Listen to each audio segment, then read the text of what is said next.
From inside the Banner offices along the Inner Harbor, it is the Banner Baseball Show. Paul Mancano alongside Brendan Mortensen. Wow. Who would have thought? Who would have thought? How enjoyable was it to hear me do the from introduction? You know, and it is. Since I am a bad friend and don't support you, I haven't heard that in a very long time. That's since incorrect. we hosted this show together. That's incorrect. And to hear it again, it was magical. Really. Yeah. I that's incorrect. I've caught you on multiple occasions. In the apartment that we still reside in, listening to the Banner Baseball Show. Yeah. Since I have moved on from the Masson All Access realm of things, now it is, you have retitled it. No longer the Masson All Access podcast. Right. Is it the Paul Mancano Memorial Web Studio up on the 5th floor of the warehouse? Yeah, we have a sign and everything. It's really nice. We got it. It's handmade, really. We got it on Etsy from just some random person in California who just really, really liked the show. I'm making all of this up. Oh, darn. Yeah. I was going to hope that you would pretend that I had passed on. That would have been good too. Yeah. We just had a photo of you in the office. You light a candle. He was here once. A little votive every time. Every anniversary. And it's just a really embarrassing photo of me. It is. Like me sneezing. Well, most of them are. Yeah. That's fair.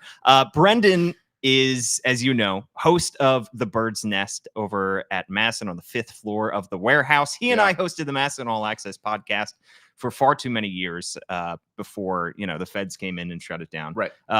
At Brendan Morty, by the way, is his Twitter handle. I'm at Paul Mancano. If you're listening to this, please write us a good review. If you're watching, please leave a like. Write a comment as we go along, because we are live on Facebook, YouTube, and Twitter. Could be listening to us after the fact on any of your favorite podcast platforms.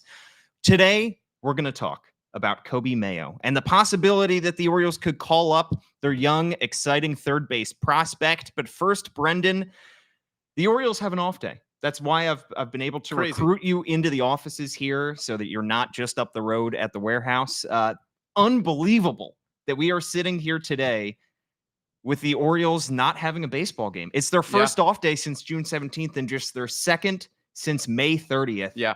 And you got to believe that they're just sleeping in their hotel room in Seattle right now. I don't think there's a single Oriole that's awake right now. I hope not. Yeah. And I think if they were, I would tell them go back to bed. Right. Certainly. At least get a nap time in at some point in the afternoon, because it's July now. It is. Which means the Orioles can have an off day. It wasn't allowed in the month of June. Yes. But now that the calendar has flipped, the schedule maker said, okay, it's July. The Orioles, you can have a day of rest if you need one.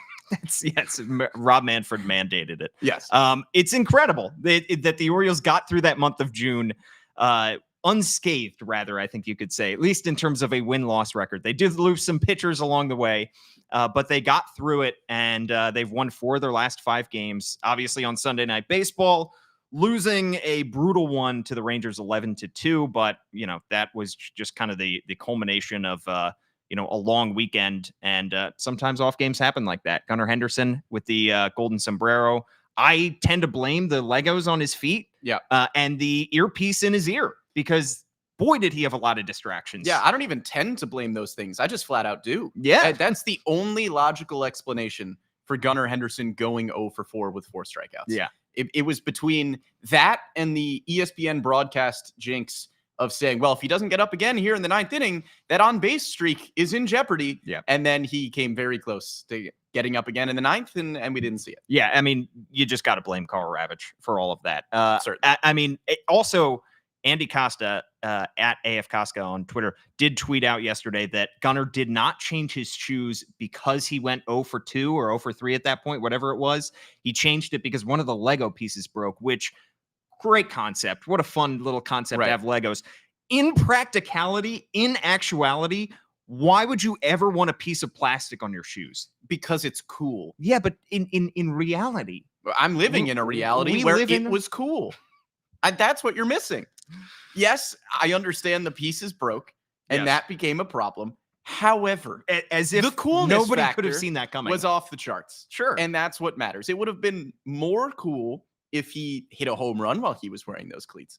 But I think you have to factor in just the aura factor, wearing cleats with Legos on. I think a lot of people, though, would trade a good performance at the plate. However, well, sure, the Orioles lost that game last night, but they are still in a good position as they head into the month of July. They have a couple weeks before the All-Star break, and then they have a couple weeks after that before they get to the trade deadline. Today, we're not going to talk too much about the trade deadline and who the Orioles could acquire, because I feel like with Danielle Allentuck, with Andy Koska, with John Mioli, I've kind of touched that topic enough at this point. We don't yet know who some of the buyers are going to be, who some of the sellers are going to be, who's going to be made available. We're kind of recycling the same names over and over again.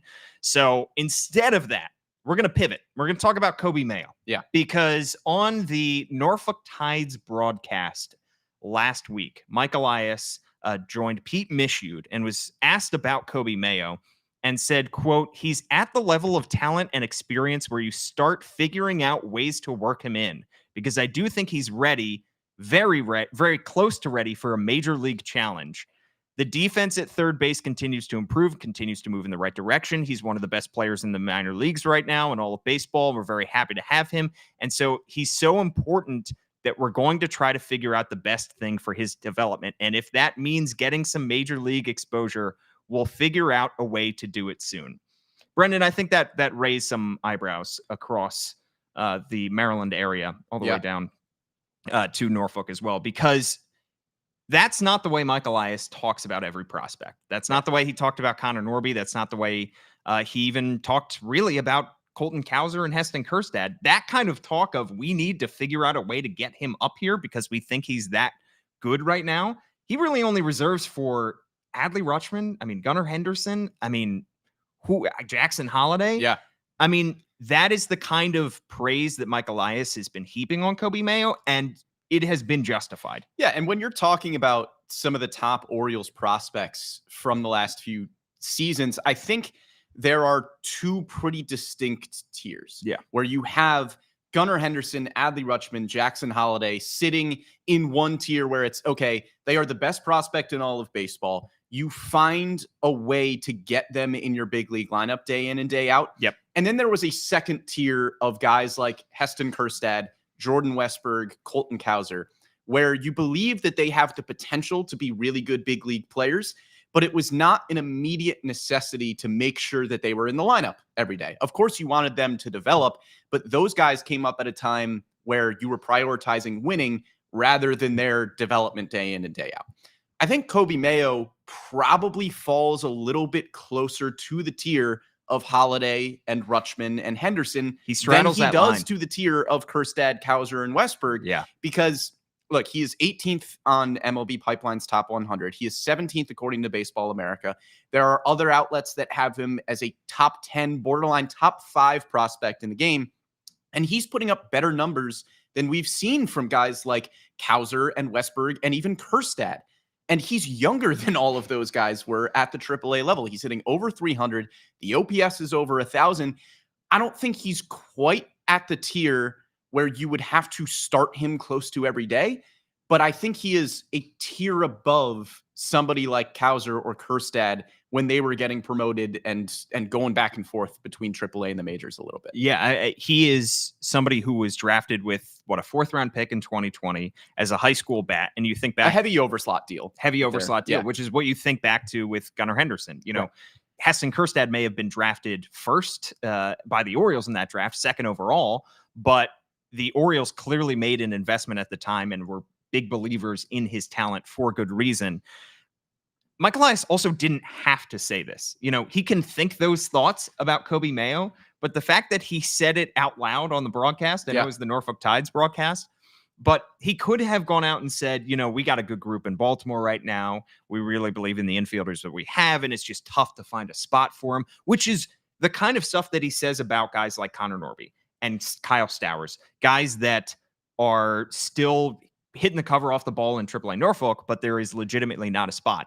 I don't know where the spot is for Coby Mayo. Yeah.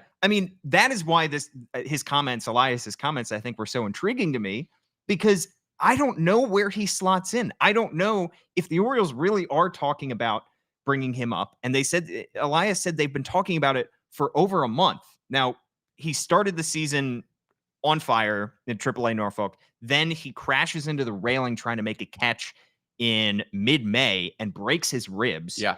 Goes on the IL, comes back a month later, and has been hitting 381 in the 11 games since then. So he has picked up right where he left off.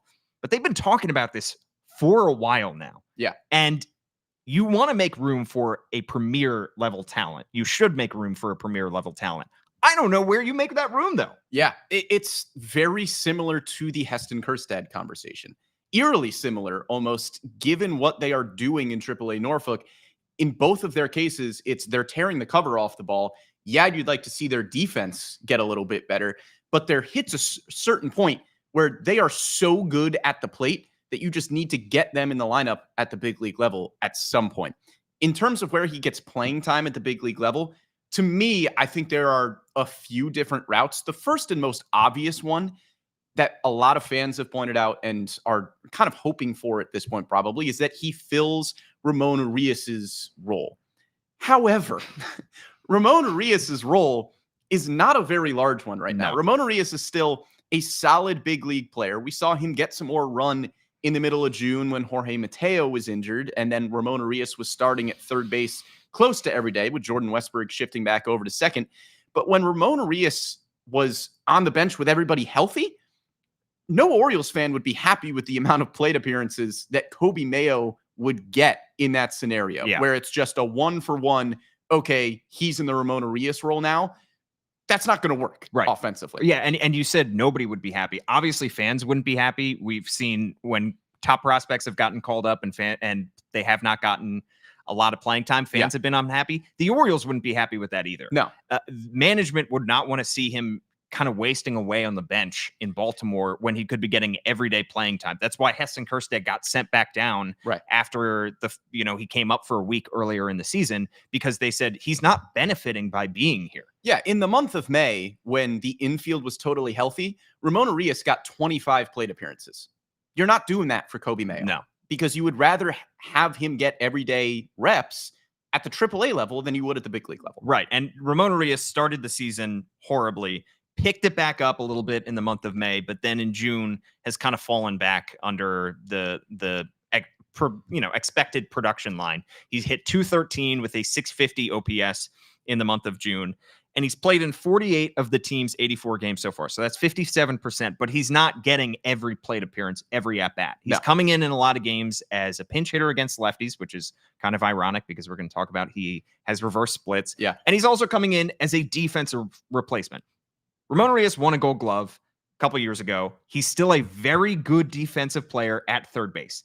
Coby Mayo, Mike Elias said the defense is coming along. They've said all the right things about his development as a third baseman. That is still clearly the one big weakness on his resume right now, is the defense is not phenomenal at third base. He's gotten a little bit of playing time at first base as well, but he's got 7 errors at third, 3 at first base so far in AAA Norfolk. That's not great. And you want to see that development, that defensive development improve. But it is surprising that Michael Elias didn't mention that as a reason for not having him in Baltimore right now. Yeah, again, I think it's a similar story to Heston Kjerstad, where the bat is so good and he's passable defensively. You mentioned the 7 errors at third. I don't believe he's had one since he got off the injured list. Right. It's 11 games. Yeah, improvements there at least. But if the guy's going to hit, he's not going to hit over 300 at the big league level like he did at AAA Norfolk. But if he hits like Heston Kjerstad is hitting right now, yeah, you get him in the lineup even if the defense at third base is shaky. Right. Yeah. The question is, why you would want to have him, though, on this big league roster if you have a ready-made defensive replacement in Ramon Urias. Yeah. It depends on what role you want there. Right. Because if you we're going to have the Jorge Mateo discussion here as another scenario in a minute. But if you are happy with Jorge Mateo as your everyday second baseman, which I think Orioles fans and the Orioles would probably say that they are because he's had a really nice season. The offensive numbers have fallen off a little bit as of late. Doing that thing again, Brendan. But overall, he has still been very solid at the position. Jordan Westburg is an all-star caliber player at third base. So what do you want out of a fourth infielder? Because Gunnar Henderson's not going anywhere. Westberg's not going anywhere. He could shift over to second, but really the only question mark is if you want Jorge Mateo starting close to every day. If you don't, then maybe that's a Coby Mayo avenue. But if you do, then your fourth infielder being somebody like Urias as a solid defensive replacement wherever you need him to go, that's kind of the ideal guy to have in that role. Right. You do really wonder what Jorge Mateo's offensive production will look like in the latter half of the season, because last year we saw he came out of the season on fire in the month of April. He was hitting the cover off the ball, and then things just dipped down offensively. Still put together a positive WAR season because of his defense. This year, that hot stretch extended through the month of May, and you thought, all right, maybe he has finally figured this out, and he has hit some more homers as of late, but he still hit 216 in the month of June. The offensive numbers are ticking back down, a 619 OPS. I know he plays elite defense at second base. You do wonder if the Orioles are starting to consider maybe he's not an everyday second, like where they had him to start the season as an everyday second baseman.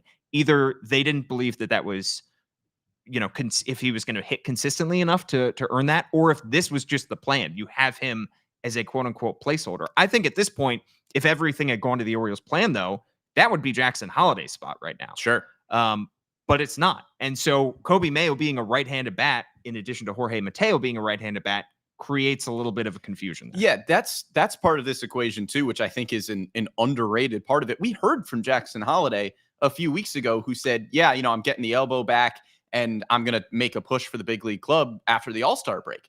So if you want to talk about, okay, Jorge Mateo still has an 800 plus OPS against left-handed pitching, and you want to platoon Jorge Mateo with somebody, how about the number one overall prospect in baseball who hits left-handed, who could be your starting second baseman against right-handed pitching consistently? Right. In Jackson Holliday. So where does Mayo fit into that equation? Yeah. Holliday, obviously, he hit the IL. He comes back. He's still been hitting pretty well. He's only played in 4 or 5 games since he's come back from the IL. I just don't know where all these guys fit into this equation. Yeah. And the issue is, if you are taking away Ramon Urias' playing time to give Coby Mayo more at-bats, what do you do with Ramon Urias? Because you can't have Heston Kjerstad as your 5th outfielder, quote unquote, a 4th outfielder, and Ramon Urias and Coby Mayo. Not all these guys can fit on the 26-man roster. Yeah. It's a hard question, right? I think we could have an answer in a couple of weeks when you look at the trade deadline. There's not a veteran on this team that I think the Orioles would do a trade around, meaning that they wouldn't be a centerpiece in any deal. But if you're looking at a team like the White Sox or the Marlins, somebody that could be giving up a starting pitcher for a whole bunch of prospects, those teams could really use somebody like Ramon Urias, not as a star type of player, not as somebody that you would be really, hoping to get in a deal back because this is going to add a lot of value to the trade. But for those types of teams, Ramon Urias would start at third base. He's a really solid defender. He's still giving you solid offensive production. So no, he wouldn't be the centerpiece of the deal.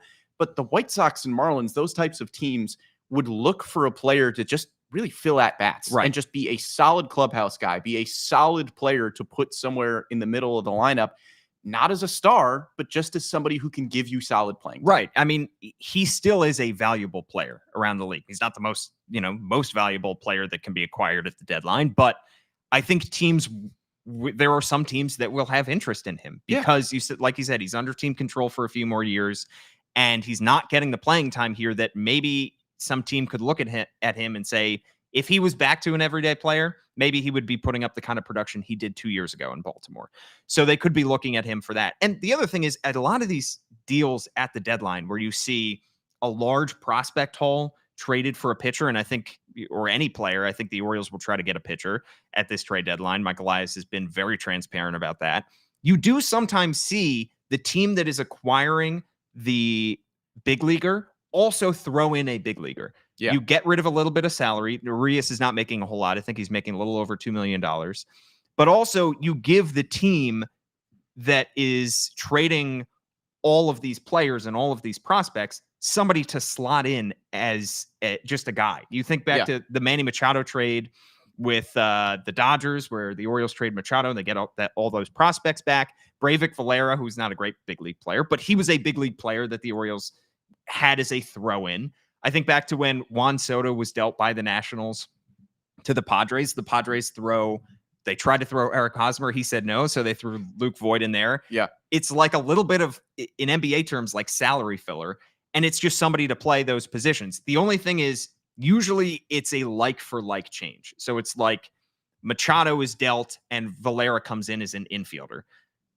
Juan Soto is dealt, Luke Voigt comes in as an outfielder. So they look for somebody to literally just come in and replace. It's a warm body to fill that spot. Yeah. Ramon Urias could fill that spot, but if the Orioles are acquiring a pitcher, I would think that the team wouldn't really necessarily have a need for a third baseman, a big league third baseman. However, I think that a team like the Marlins or the White Sox that's going to be making a ton of moves at this deadline, maybe they could just say, all right, just let's try to get a couple big leaguers back and take a couple flyers on some guys. Ramon Urias, let's slot him in there every day for the latter half of the, couple months. We'll see if we can rehab his value and then trade him again in the offseason. Yeah. Or maybe he ends up being a nice little mentor for our young guys. We have spots. Let's just throw him in there. And I know we're talking about it on an Orioles specific podcast. When we're talking about the White Sox or the Marlins, the names you're thinking of are guys like Garrett Crochet and Jesus Luzardo that could be on the move. Yeah.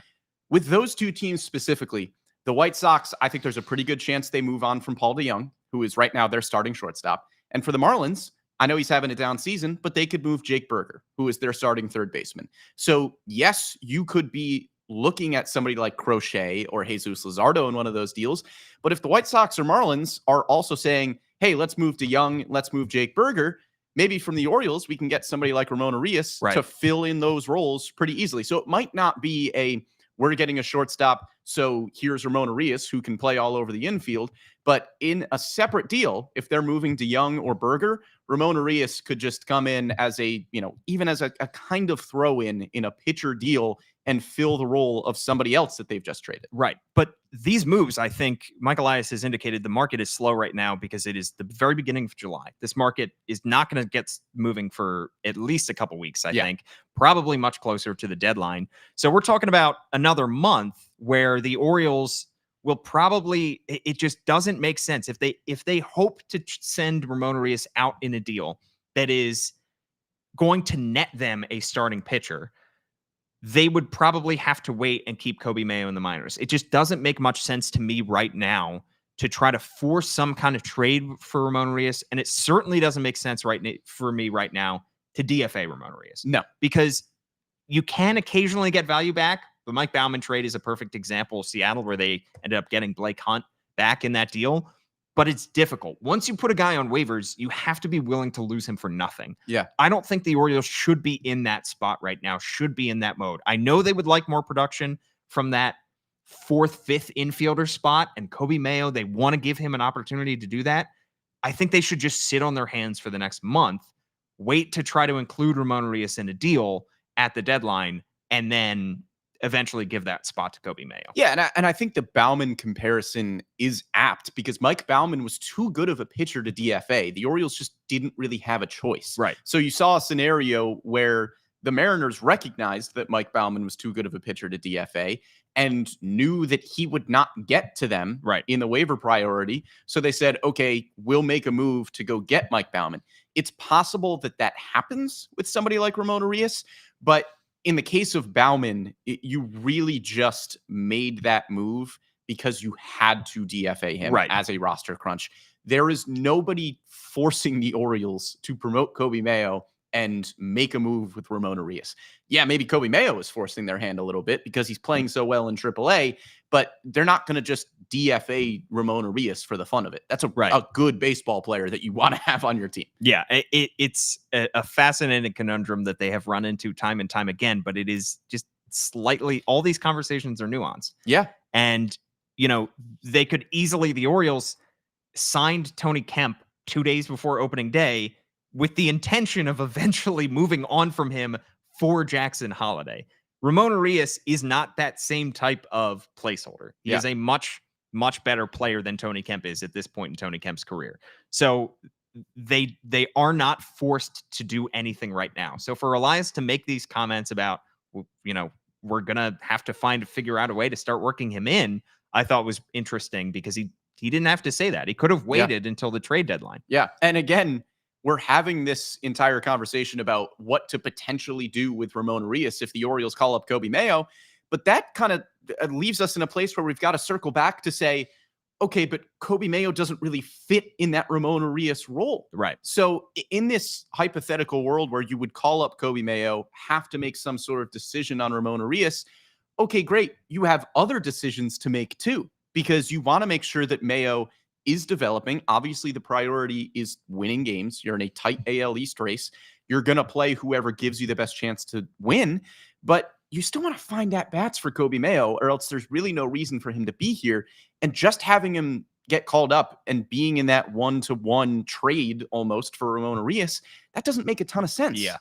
So now you're talking about scenarios where, okay, is Coby Mayo your right-handed DH? But then you'd have to bench Adley more, and he would get more off days. Okay, does Mayo start at third? And you shift Westberg over to second. Now you're talking about Jorge Mateo hitting the bench more. Right. So there's just so many weird, nuanced conversations where a lot of pieces need to fall in the right way. I think the Orioles are better positioned for this kind of conversation, though, than other teams that are so locked into 1 through 9. These are the guys that are going to be starting. Yeah. How many Brandon Hyde and the Orioles manipulate their lineup, manipulate their defensive positioning more than maybe any other competitive team in baseball. Any other team that is this good. You see a lot of bad teams just throw guys out there. The Orioles are consistently, other than Gunnar batting leadoff, which they've changed occasionally when they've faced left-handed pitchers, they mix and match their lineup and their defensive positioning as much as humanly possible. Oh, yeah. And so I think that there is a way, if you are to remove Ramon Urias from this roster and add Coby Mayo, there are ways to give him at-bats. Is it going to be enough to satisfy the Orioles and enough to say he's getting better, he's developing here? And do you want to be throwing, let's say he gets some time at DH, let's say he gets some time at first base. Yeah. Is he going to be getting enough development, the kind of development that they want to see, which is him playing at third base? Because when Jackson Holliday came up, they wanted to play him at second base because they said that's something he needs to work on. Yeah. I think we can confidently say third base defensively is something Coby Mayo needs to work on. If he's coming up and he's only playing third base once every few games, is that enough for him to get better defensively there? I would say my ideal hypothetical scenario for Coby Mayo is one where he doesn't DH a ton. Because I think in terms of the avenues where we could see him get playing time, being a right-handed designated hitter is one of them. Yeah. But Adley Rutschman is far and away the best right-handed DH on this team. He is hitting over 400. He's hitting as a right-handed hitter. 404 as a right-handed hitter. With an OPS over 1,000. Adley Rutschman is too good to be out of the lineup consistently. Yeah. And if you were going to take Adley Rutschman out of the lineup, based on his numbers right now, you would take him out as a left-handed hitter, which would leave James McCann right on right, which you don't want to do. No. So what Brandon Hyde has done thus far this season is DH Adley Rutschman against left-handed pitching, which gets McCann in the lineup, gets Adley off his feet a little bit, and it's preserving him. And I think he's doing a really nice job of doing that this season. Yeah. Adley Rutschman, by all accounts, it seems like he is going to be pretty fresh down the stretch with the amount of games that he is your designated hitter. I like Coby Mayo a lot. He's not going to hit over 400 as a right-handed designated hitter.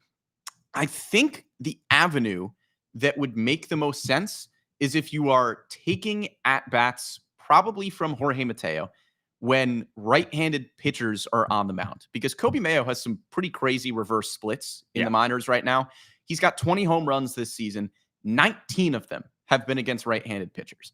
Now, whether the Orioles buy into the fact that that will continue at the big league level, I don't know. They don't buy into that a ton. Yeah, minor league splits are also weird. You could just because you don't know, we're not watching these games on a consistent basis. You don't know the quality of pitcher they're facing. Right. All of that stuff, unless you have a large sample size, it can be difficult to read into. Yeah. So in a weird hypothetical scenario where for whatever reason you would want your right-handed power bat to only hit against right-handed pitching at the big league level, if you took the 102 plate appearances against right-handed pitching from Jorge Mateo and the 138 plate appearances from Ramon Urias this season, that would put you at 240, which is right around where Ryan O'Hearn is.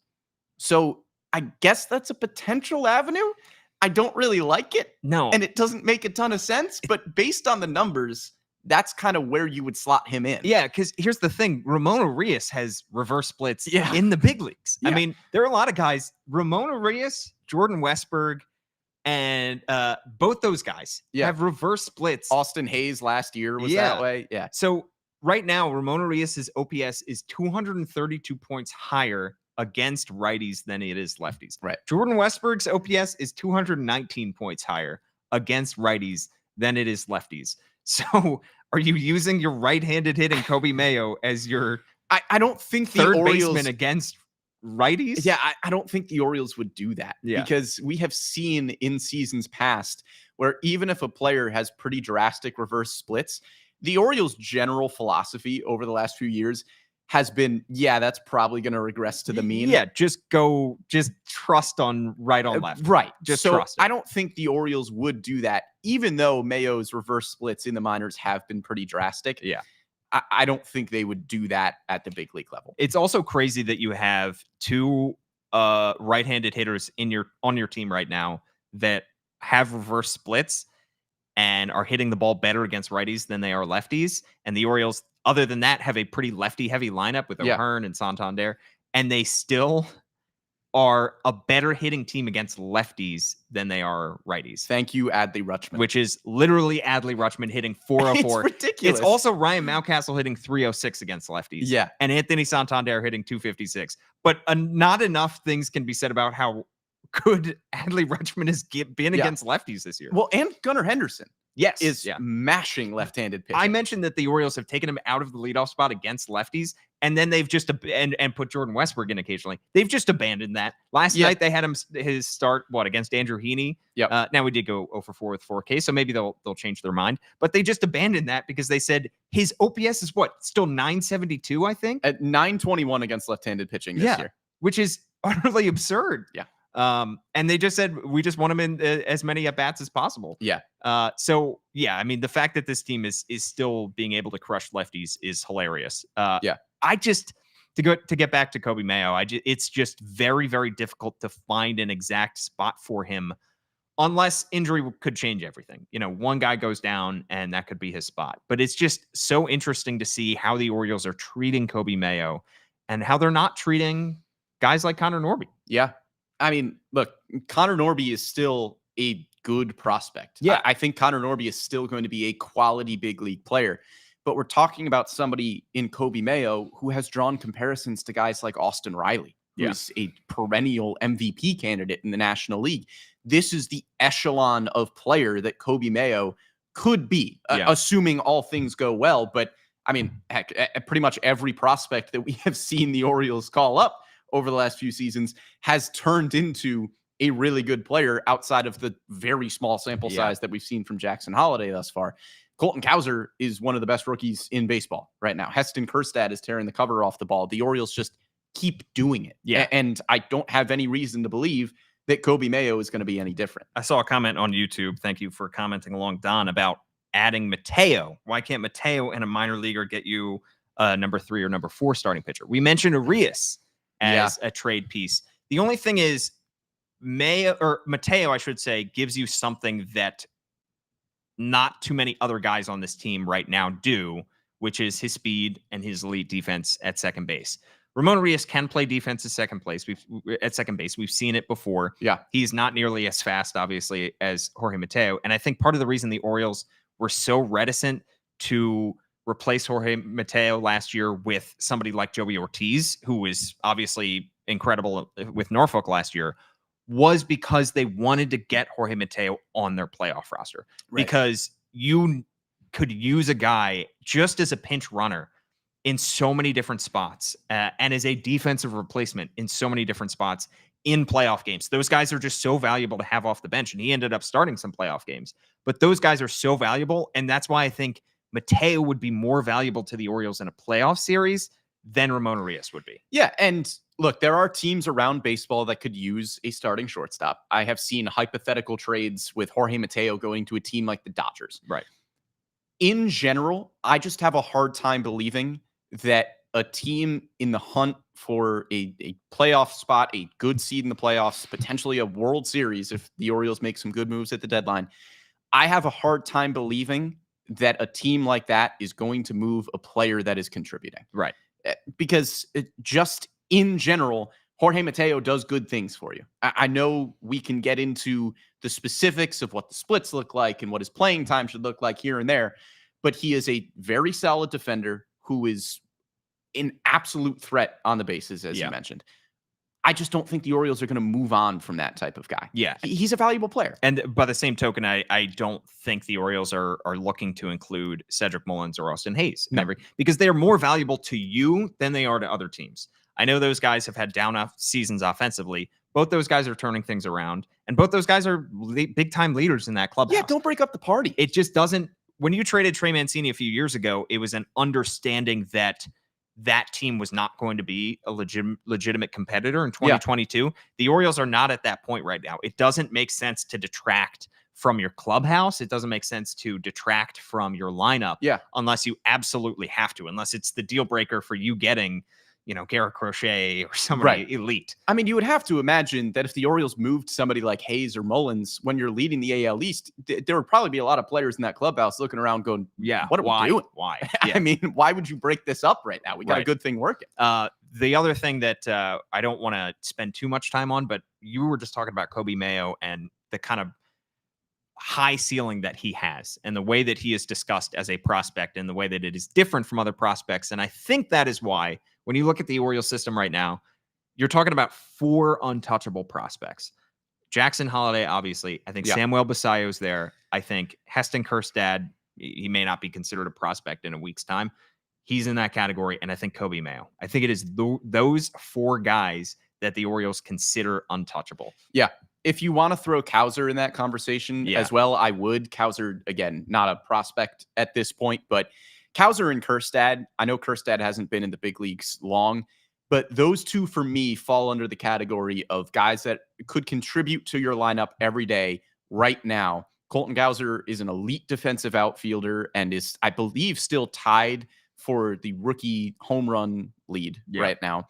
Heston Kjerstad has been tearing the cover off the ball. Those 2 right now contribute to your team in a big way, and I don't think you touch them. No, I was talking to Connor Newcomb last week of Locked On Orioles podcast about how Colton Cowser has been the victim of a lot of bad luck at the plate. And I think that you'd be not getting the full picture just to look at his batting average, especially over the last month and a half, and thinking that he is not bringing value to this team offensively and defensively. Yeah, look at that StatCast page. I mean, it's a lot of red. It's a lot of red. It's a lot of hard hit balls. I know his plate discipline could improve. I know he could improve against off-speed pitches in particular, but he is still hitting the ball very hard. It's just a frustrating. It's like what we've seen Ryan Mountcastle go through the last couple of years, and things are finally. The ball is literally bouncing the right way for Mountcastle this year. And again, not to go on a huge tangent or anything like that, but the conversation around Colton Cowser is so weird. Yeah. He is one of the best rookies in baseball. He is a rookie. He is an elite defensive outfielder already. Yeah. I know the arm has been a little bit erratic, but the arm is strong as all heck. And he's still a really good hit. He's got an above league average OPS. What are we doing complaining about Colton Cowser like this? The range defensively is just good enough to keep it's good enough to keep him in left field by itself if it wasn't for the offense that he's already putting up. And it is understandable if any of these rookies goes through any kind of slump. We're spoiled with the amount of talent that we are seeing in the Orioles system come up and succeed right away. Colton Cowser, again, tied for the rookie lead in home runs, has an above league average OPS, and is an elite fielder.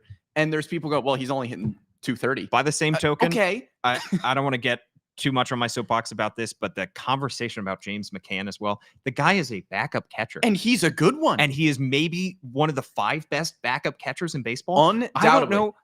I challenge you all to look at any backup catcher and find one who has a positive WAR. Look at catchers. Look at catchers in general. The state of catching in baseball is just not very good. And honestly, for a backup catcher, if that guy gives you, and this is what Brandon Hyde and I said, and I stand by this, I completely agree with him.